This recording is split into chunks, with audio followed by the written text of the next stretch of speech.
Aujourd'hui, vous êtes candidat à la députation. Pourquoi ? C'est un choix de cœur, de conviction et de responsabilité. Ma candidature est née d'une dynamique de rassemblement, loin d'ailleurs des courses aux étiquettes et aux investitures. Et je veux rester fidèle à l'engagement public que je mène aux côtés des habitants. Donc c'est vraiment en élu de proximité que je me présente devant eux, libre, sans être lié à un clan ou à un homme. Quel est votre état d'esprit par rapport à cette candidature ? Mais déjà actuellement, la Corse traverse une période de tension, légitimée par un besoin de vérité et de justice, auquel il va falloir répondre rapidement. Donc loin des positions ambiguës, j'entends aussi exercer la fonction de député avec détermination, honnêteté et vraiment en toute transparence. Et seul le travail au quotidien va compter.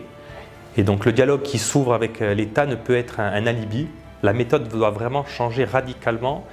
Et c'est en nous rassemblant qu'on va instaurer un climat apaisé auquel d'ailleurs notre société aspire. L'idée, c'est vraiment de peser dans un dialogue efficace pour construire un projet commun de paix. Et comment allez-vous mobiliser face à un certain fatalisme ? Mais notre projet, déjà, il a été élaboré par les élus et les acteurs de la société civile. Et il a été vraiment pensé dans un état d'esprit d'ouverture, d'exemplarité et de réalisme. Donc de la majorité silencieuse qui doit reprendre espoir et pouvoir s'exprimer, à la minorité active qui doit aussi être entendue. Nous devons vraiment être unis pour porter la voix de la Corse auprès du nouveau gouvernement.